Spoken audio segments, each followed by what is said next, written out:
हरिओम. अध्याय 7.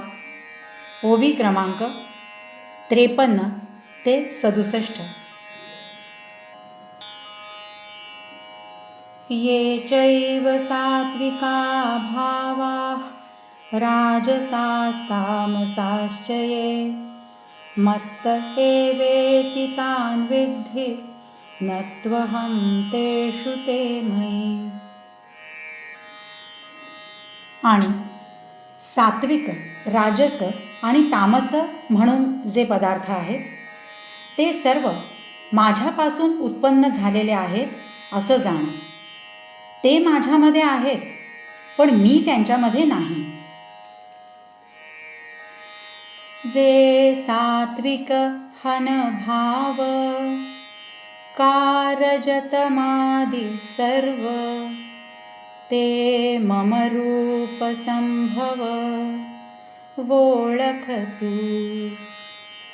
हे झाले तरी माझा ठाई पर्याया माझी मी नाही. जैसी स्वप्नीच्या डोही जागृती न बुडे. ना तरी रसाचीची सुघट जैसी बीजकणिका तरी घनवट. परीतियेस्तव होय काष्ठ अंकुरद्वारे.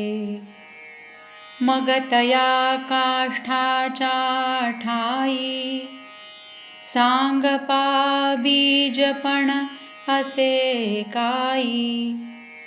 तैसा मी विकारी नाही जरी विकारला दिसे. पै गगनी उपजे आभाळ परियेथ गगन नाही केवळ.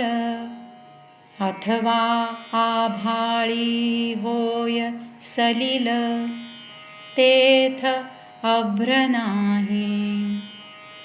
मग तया उदकाचेनि आवेशे प्रगटले तेज जे लखलखीत दिसे. तिये विजू माझी असे सलिल काई. सांगे अग्निस्तव धूम होये तिये धूमी काय अग्नि आहे. तैसा विकारुहामी नोहे जरी विकारला असे. जे सात्विक, राजस किंवा तामस पदार्थ आहेत ते सर्व माझ्या स्वरूपापासून उत्पन्न झाले आहेत असं समज.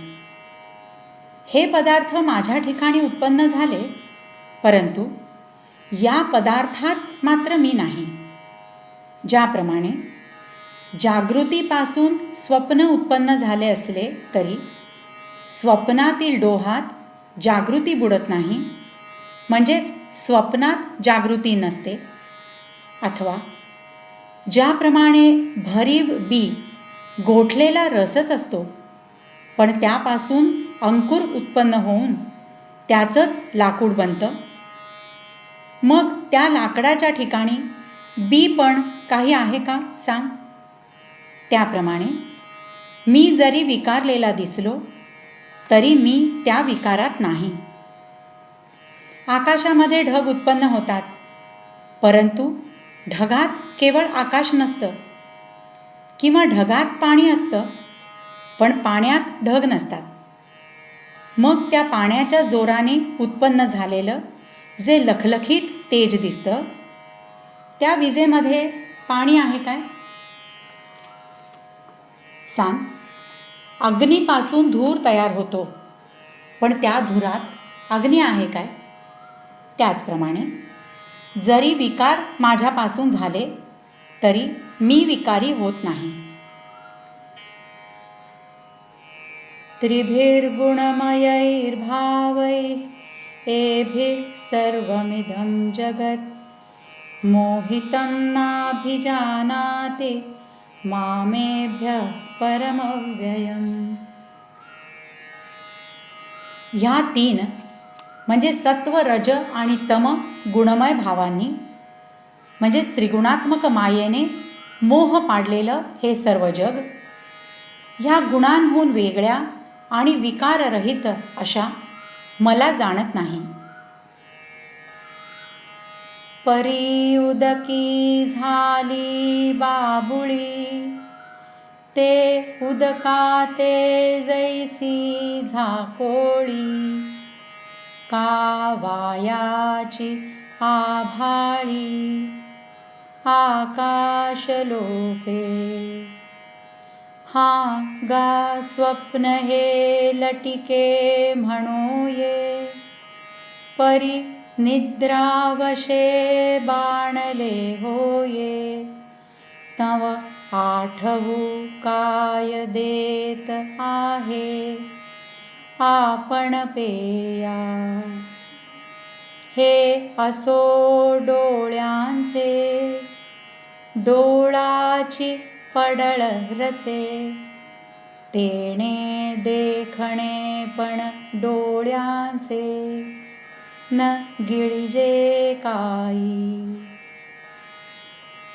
तैसी हे माझीच बिंबली त्रिगुणात्मक सावली की मजची आड ओढवली जवनिका जैसी. म्हणून भूते माते नेणती माझीच परी मी नव्हती जैसी जळीची जळी न विरती मुक्ता फळे. पै पृथ्वीयेचा घटू कीजे सवेची पृथ्वीसी मिळे जरी मेळविजे एरवी तोची अग्निसंगे असिजे तरी वेगळा होय. तैसे भूतजात सर्व माझे चिकीर अवयव परी मायायोगे जीव दशे आले. म्हणून माझेची मी नव्हती माझेची मज नोळखती अहम ममता भ्रांती विषयांध झाले. परंतु पाण्यात उत्पन्न झालेलं गोंडाळ ज्याप्रमाणे पाण्याला झाकून टाकतं किंवा ढगांच्या योगाने आकाश खोटच झाकल्यासारखं होतं.